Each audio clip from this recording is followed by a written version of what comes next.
you didn't know about the Bahamas trip? My sister Sarah's voice dripped with fake concern through the phone. I thought Mom told you. We're all going next month. Mom, Dad, me, and Brian. Someone needs to watch their pets while we're gone, though. Mom said she'd ask you. I stood in my kitchen, gripping my coffee mug so hard I thought it might break. My name is Lisa Mitchell, and at 27, I'd just discovered my entire family had planned a tropical vacation without bothering to include me. What made it worse was hearing about it accidentally during what was supposed to be a casual call with my sister about our mom's upcoming birthday. No, Sarah, Mom hasn't mentioned anything about the Bahamas, I replied, trying to keep my voice steady, or about pet sitting. Well, you know how she is, Sarah laughed. She probably forgot. But you're not busy anyway, right? You can watch Rocky and Max for the week? Mom was counting on you since you're the only one not going. The only one not going. Because they hadn't invited me. I thought about all the family dinners where they must have discussed this trip, carefully avoiding the topic when I was around. The whispered conversations that stopped when I entered the room suddenly made sense. The way my mom had been asking casual questions about my work schedule, even my dad's recent interest in whether I was seeing anyone, probably hoping I'd have weekend plans that wouldn't interfere with their pet-sitting needs. Later that evening, my mom finally called. Honey, I've been meaning to talk to you. We need a favor. Let me guess. You need me to watch the dogs while you're all in the Bahamas? The bitterness in my voice was impossible to hide. Oh, Sarah told you. Yes, it would be such a help. You know Rocky gets anxious at the kennel and Max needs his medication twice daily. We'll only be gone 8 days. I listened as my mom rambled about flight times and resort details, never once acknowledging that they'd excluded me from the family vacation. Not even a token, wish you could come, or maybe next time. She went on about the special food Rocky needed and Max's strict medication schedule, as if these details would somehow make up for the fact that they'd planned an entire family vacation without me. So you'll do it? She asked brightly. Your father already told the kennel we wouldn't need them, and Sarah's so excited. She found this perfect little resort with amazing snorkeling. You know how she loves the water. Of course he had. My family had always operated this way, making decisions that affected me without bothering to consult me first. To them, I was reliable Lisa, the responsible one who never made waves, never said no, never ruined their plans with her own inconvenient needs or desires.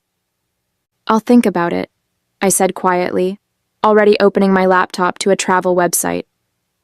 The pattern had started years ago. When Sarah was accepted to NYU, my parents threw a huge party, custom banners, catered food, all their friends invited to celebrate their youngest daughter's achievement. When I got into Boston University a year earlier, with a full academic scholarship no less, they simply nodded and said, "That's nice, dear." My acceptance letter stayed on the fridge for exactly 2 days before being replaced by Sarah's summer dance recital schedule. My sister had always been the family star. She was the fun one, the pretty one, the one who could do no wrong. Even when she dropped out of NYU after 2 years to find herself in Europe, my parents supported her adventure, sending her monthly allowances for what they called her self-discovery journey. Meanwhile, I worked 3 jobs through college, graduated summa cum laude, and built a successful career in marketing, all of which earned me the dubious privilege of being the family's reliable backup plan. That evening, after my mom's call, I found myself scrolling through travel websites. A particular destination caught my eye: Santorini, a small Greek island I'd dreamed of visiting since my college photography class. The dates perfectly overlapped with my family's Bahamas trip, and amazingly, there was a seat sale happening. My cursor hovered over the Book Now button as my phone buzzed with texts from Sarah. Mom said you're being weird about watching the dogs. Come on, Lisa, don't be difficult. It's not like you have vacation days saved up anyway. Plus, what would you even do with time off? You never go anywhere fun. I actually had 3 weeks of vacation saved up. My family just assumed I never took time off because I had nowhere exciting to go. They'd forgotten about the travel blog I'd been running for 2 years, the one that had slowly gained a decent following. Another thing they'd dismissed as Lisa's little hobby, just like they'd dismissed my photography in college and my writing in high school. My dad called next. "Princess, your mother's upset. You know how Rocky gets at the kennel. He barely ate last time." "Did it ever occur to any of you to invite me on the trip?" I finally asked. The silence on the other end was telling. "Well," he stumbled, "Sarah mentioned you probably couldn't get time off work, and you know how your mother likes to plan these things. Plus, Brian already put down the deposit for their room." "Right," I said flatly. "Just like she planned my college graduation party? Oh wait, she didn't, because Sarah's semester abroad came up suddenly, and everyone had to fly to Paris instead." "That's not fair, Lisa. Your sister needed family support during her journey of self-discovery." I looked at my computer screen, at the picture of the beautiful Greek island waiting for me. Something shifted inside me. Years of being the reliable one, the responsible one, the one they could always count on to sacrifice her own plans for theirs. It all crystallized into a moment of perfect clarity. "I'll let you know about the dogs tomorrow," I said, then hung up and clicked Book Now on my flight to Greece. The next morning, my phone was flooded with messages. My mom had sent 6 texts varying from guilt trips to outright demands. Sarah had left 3 voicemails, each more condescending than the last. Even my dad, who usually stayed out of family drama, had emailed me a lengthy explanation of why I was being unreasonable. I waited until our weekly family dinner to break the news. As usual, they were all gathered at my parents' house, discussing their upcoming Bahamas trip across my mom's lasagna. "I've made alternate arrangements for those dates," I said during a pause in their conversation. "You'll need to find someone else to watch Rocky and Max." My mom's fork clattered against her plate. "What do you mean, alternate arrangements? What could be more important than helping your family?" "My trip to Greece." I took a sip of water, watching their faces shift from confusion to disbelief. "Greece?" Sarah laughed. "You're not going to Greece." I pulled up my confirmed itinerary on my phone and placed it on the table. "Actually, I am. 8 days on Santorini, starting the same day you leave for the Bahamas." "But you can't," my mom sputtered. "What about the dogs? The kennel is fully booked." "That sounds like poor planning on your part."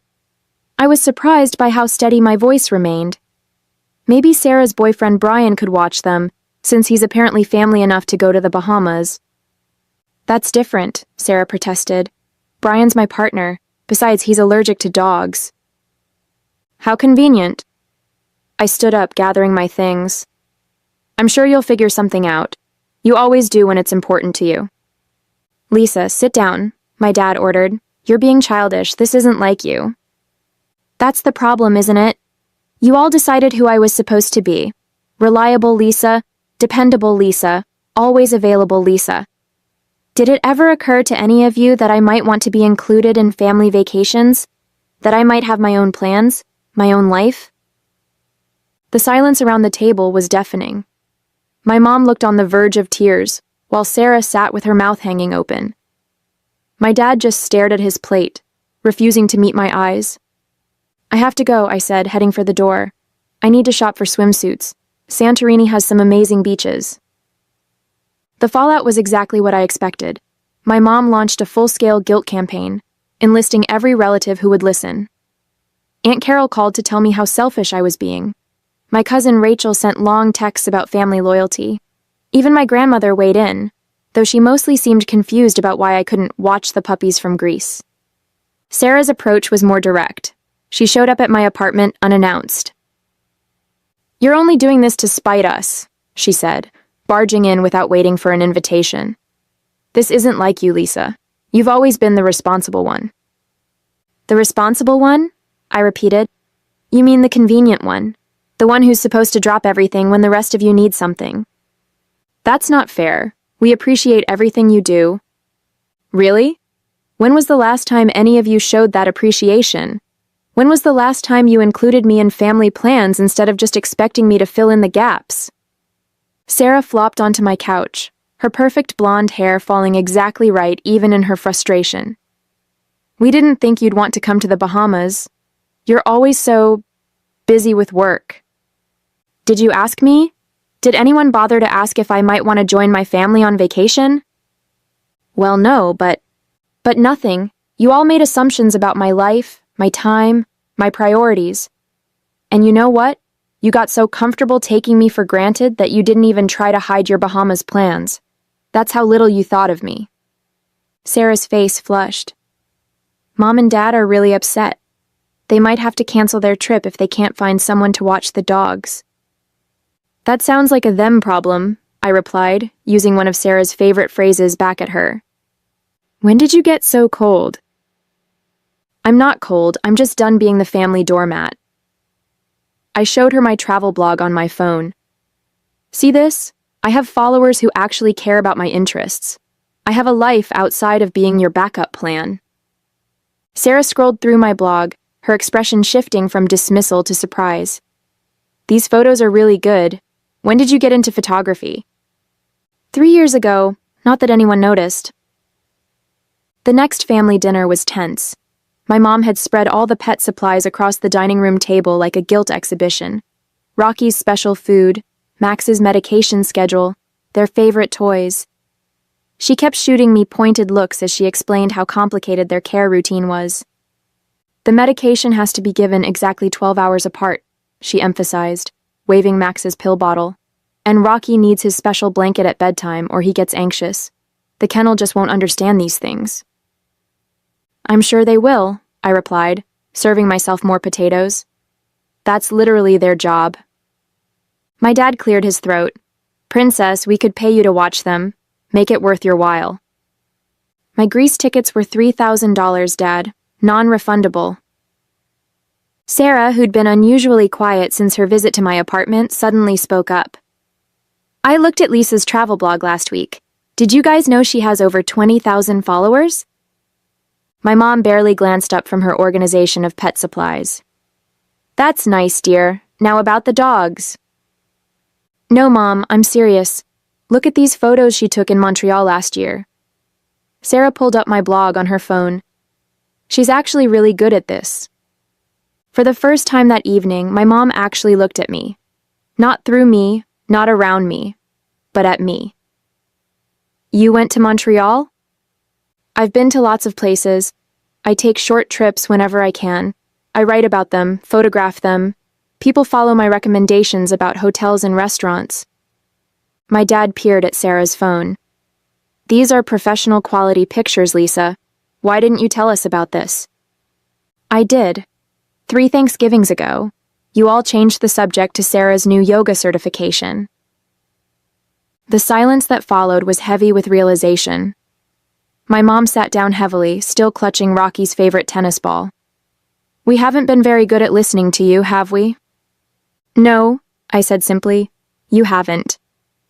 But that doesn't change the fact that we need someone to watch the dogs, she added quickly. And just like that, the moment was gone. I stood up.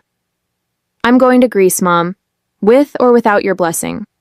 Maybe it's time you all learned what it feels like to have your plans disrupted. As my departure date approached, my family cycled through all 5 stages of grief. My mom moved from denial to anger, calling me ungrateful. My dad tried bargaining, offering to pay for a different Greece trip when it's more convenient. Sarah oscillated between depression, you're ruining everything, and acceptance. Maybe we should have invited you. 2 days before my flight, my mom made one final attempt. She showed up at my apartment with photo albums, pictures of me watching Sarah's dog when she was in Europe, taking care of our childhood pets, being the responsible one. You've always been so good with animals, she said, flipping through the pages. Remember how you nursed Sarah's hamster back to health in high school? I remember. I also remember missing my friend's sweet 16 party to do it, while Sarah was at the beach with her friends. That's different. You didn't mind back then. No, Mom, I did mind. I just wasn't allowed to say so. She closed the album with a snap. Well, I hope you're happy. We had to cancel our trip. The kennel is full and no one else can take the dogs for that long. I didn't respond immediately. just pulled out my laptop and turned it to face her. On the screen was a message from my building's pet-friendly neighbor, Mrs. Chen, confirming she'd watch Rocky and Max for a fee. "I found you a solution," I said. "Mrs. Chen is retired, loves dogs, and lives 2 floors down. She's happy to do it for what you would have paid the kennel." My mom stared at the screen. But why didn't you tell us sooner?" "Because for once, I wanted you all to feel what it's like not to have me as your backup plan. To understand what it feels like when someone disrupts your carefully made plans without considering your feelings. That's rather petty, don't you think?" "No, Mom. That's rather human.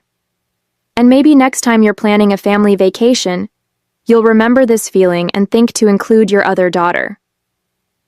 The morning of my flight, I woke up to a series of notifications. My mom had tagged me in a social media post, something she'd never done before. It was a picture from my travel blog, one I'd taken in Montreal, with a lengthy caption about how proud she was of her talented daughter, and how she couldn't wait to see the beautiful photos from Greece.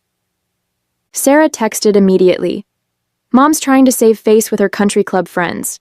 She's telling everyone she helped plan your Greece trip." I wasn't surprised. Image had always been everything to my mom. She'd probably realized that having a daughter with a successful travel blog was something she could brag about at her tennis club. But her attempt at public support didn't erase years of dismissal. My dad dropped by before I left for the airport, awkwardly holding a new camera lens. "Your sister showed me your blog," he said, holding out the lens. "I noticed you mentioned wanting this one for low-light shots. I thought maybe you could use it in Greece." The lens was exactly the one I'd been saving up for. Part of me wanted to refuse it, to show them I didn't need their belated support, but I saw something in my dad's eyes I'd never seen before. Genuine interest in my passion. "Thanks, Dad," I said, accepting the gift. "Want to see some of the shots I plan to get with it?" He sat with me for an hour, actually listening as I explained about composition and lighting. He even pulled up my blog on his phone and followed it, right there in front of me. "You know," he said as he was leaving, "I canceled my share of the Bahamas trip. Told your mother and sister to go without me." "Dad, you didn't have to." "Yes, I did. Someone needs to watch the dogs properly, and Mrs. Chen might need backup." He paused at the door. "Plus, I want to see these Greece photos as you post them. Maybe you could teach me how to comment on a blog." That afternoon, as I boarded my flight to Greece, my phone buzzed with messages. Sarah had sent a surprisingly sincere, "Have a great trip, sis. Your pictures better be amazing." My mom had texted instructions for accessing their home security cameras so I could check on the dogs. Missing the point entirely, but at least she'd stopped guilt-tripping me. But it was my dad's message that brought tears to my eyes.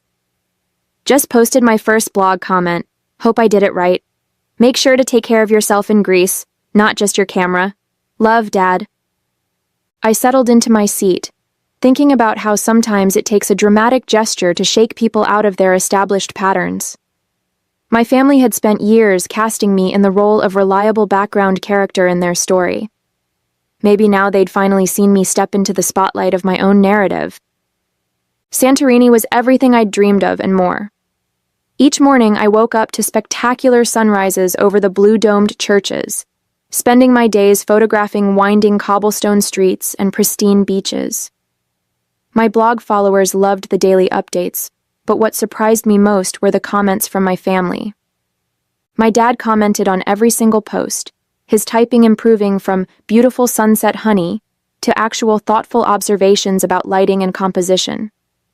Sarah shared my posts on her own social media, tagging me with messages like, "Look what my amazing sister is doing," a complete turnaround from her usual competitiveness. My mom, however, took a different approach. She called daily with updates about the dogs, as if trying to remind me of what I'd left behind.